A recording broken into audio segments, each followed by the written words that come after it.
matutulog na ako. Huwag ka pumunta dito, matutulog na ako. Naku po. Ay, Diyos ko Lord. Ba't ba ginising-gising ko pa? Pupuyat na naman ako. Labas na dun. Imo. Ako umakyat na sa kama. Ang putrix. Doon ka na. Ay, amo. Humiga na siya. Wala na. Guys, inaantay ko yung amo ko. And habang nag-aantay ako, inaantay ko kasing pumasok kami sa office. Ganito ko lagi sa umaga. Inaantay ko lang siya. Pero habang, syempre dun ako sasakay, wala namang ibang masakyan. Pag nakabakasyon yung amo ko, nagtataxi ako minsan dun sa driver namin. Kaya lang matagal kasi yung driver namin. Syempre, di naman agad-agad napupuntahan. So, kino-cold compress ko lang guys. Tapos magna-nose tape ako maghapon today. Bahala na sila. Ayoko kasing makita nila na naka-nose tape ako. Tatanungin pa, ganyan. Ayoko nang maraming salitaan guys. So, kaya hindi ako nag-nose tape. Kaya lang ngayon kasi, na lang ako, magmamask ako, bababa ako, magmamask ako sa baba. Or iuutos ko dun sa receptionist namin. Siya yung bababa. Para, ako kasi yung mga nagpapapirma, diba? Pag bababa ako para magpapirma, ngayon, iuutos ko dun sa receptionist. Matagal na sinasabi ng amo ko, pag mga papirma, iutos ko na lang daw. Kaya lang kasi, ayoko kasi, ang tagal. Gusto ko pag pirma na agad para dire-diretso na yung gagawin ko. Kaya lang ngayon kasi, medyo madami na akong gagawin. So, susundin ko na yung sinasabi niya na yung pirma, doon na lang sa receptionist namin. Teka lang guys. So, yun lang ang chika ko. Magko-cold compress muna ako. Diyan muna kayo guys. Ako guys. Pero mamaya ako na papakita sa inyo at pagod na ako. Pagod na ako guys. Mamili ako. Kaya lang, ayoko sanang mamili kasi nga wala pa akong sefa. Hindi pa ako nakakapagpapalit. Kaya lang, marami pa akong kailangan bilhin. Buti nga may Pepsi Zero na eh. Ayoko ng soft drinks na hindi zero, guys. Nagbago na talaga ako. Hindi ko alam ba't hindi ko yung ginagawa noon. Siguro, wala. Ngayon kasi parang na-realize ko dapat pala zero talaga. Itong peanut butter ng amo ko. Kasi bumili akong tinapay. May egg akong dala. Boiled egg. Guys, so tinapay. Pero isa lang nakakain ko dyan kasi sobrang, hindi kasi ako mahilig sa tinapay eh. So, isa lang. Lalagay ko.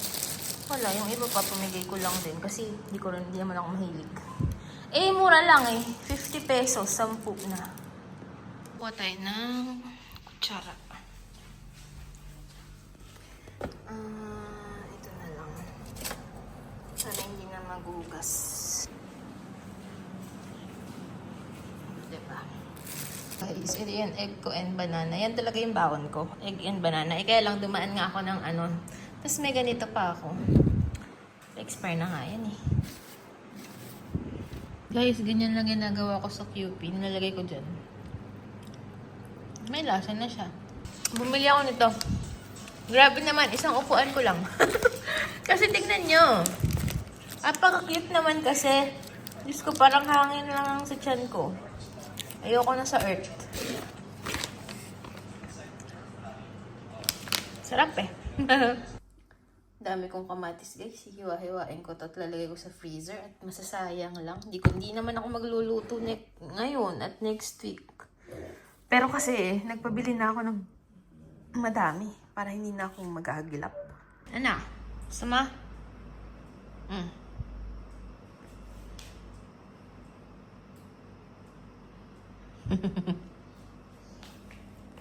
Hugasan natin itong kamatis here.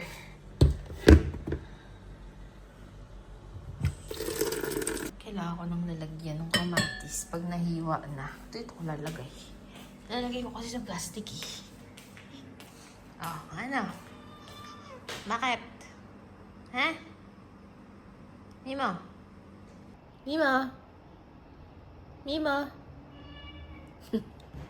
Masunurin. Tama.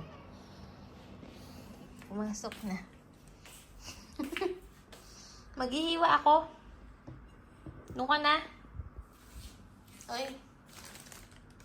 Mamaya na. Labas ka muna. Bye-bye. Bye-bye.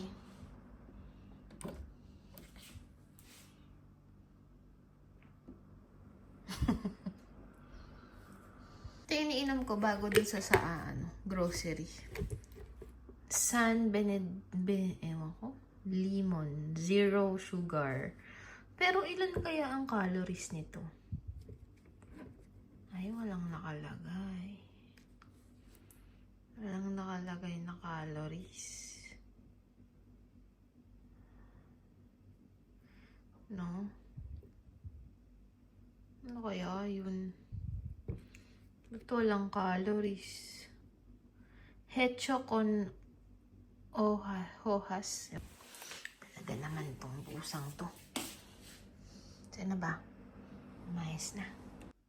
Ganyan na lang guys, 'di ba?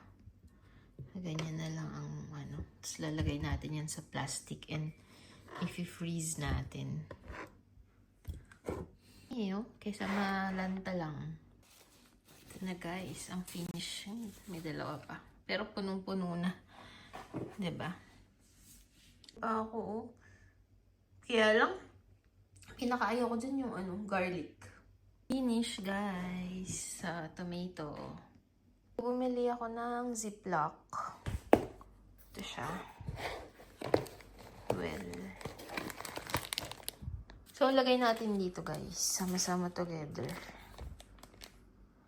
Ayan na siya guys. May tapon-tapon pa dun. Diba? Medyo na late ako dito guys. Ang daming nasirang bell pepper. Mga 5. Nabulok na. May naligaw pa. Iwa ko na guys. Ito yun. Bell pepper. Ayun naman kamatis. Lagay natin yung naligaw. Ito ang ayokong nakakaiyak to. Pero binasa ko eh. Ay, sakit sa mata. Kahit binasa ko na. Grabe. Alam kong makakatulong tong eyeglass ko na to. Hala, kitang-kita na yung yung bukol ko sa ilong ngayon.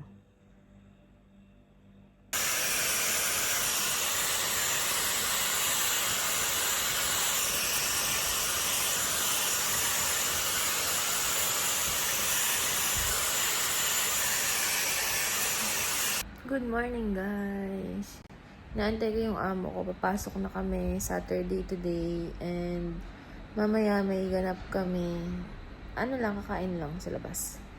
And update sa ilong ko, medyo umimpis na yun dito. Masama, paano ba? Dito na lang, ayan o.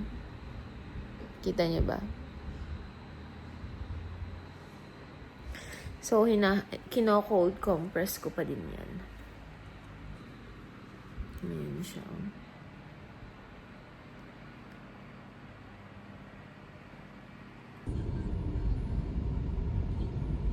Guys, bumili ng tinapay yung amo ko. Pasok na kami. Siyempre, alis kami mamaya. So, may baon akong escort.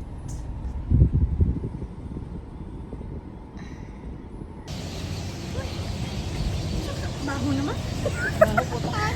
Guys, ganda namin today. Pero ba't ganyan yung cellphone mo? Laging ang labo.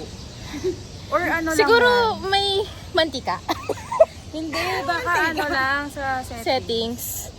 Tapos naantay namin ng Oo nga, ano ba yan? Dami-daming tubig dun. Dito muna kami kasi boring pa dun sa resto.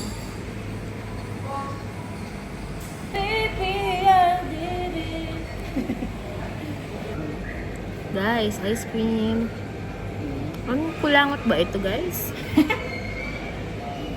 Guys, kulangot. Ma'am, may bago akong crush. Ayun, nasa harap ko. Yung yung kaharapan ko dito.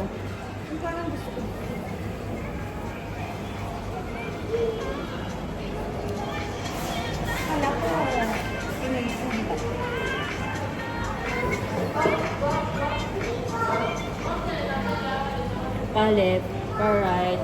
Yung session. Uy, kumain kayo. 1,000 lang. Hindi nga kami ng free wine, guys. Naantay pa namin yung tatlo namin kasama.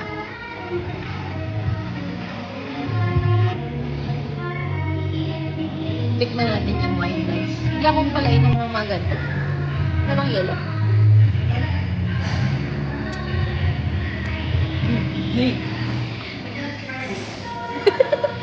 Ganda siya yun. Natapait.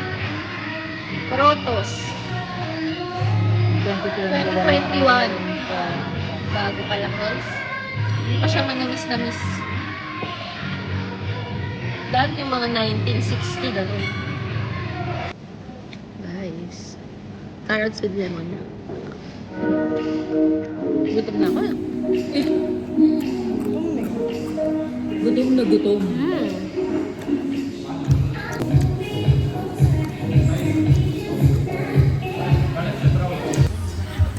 Ayan niya guys yung pizza. Ang sayang yung pinya. Ayan. Grabe naman kasi yung tipak. Tignan nyo, ganito kalaki. Fresh ano pa yan? Yung talagang... Fresh harvest. Dagyan. Vlog. Kain na naman kami, mams. Dito na kami nag-lunch. Alam mo, feeling ko, na kami. tataba na ako ulit. Okay lang. Kasi naman Ayoko. mukhang hanger yung mo suot mo. Hindi mo naman lahat. Kaya mo na yan. Hangover joke.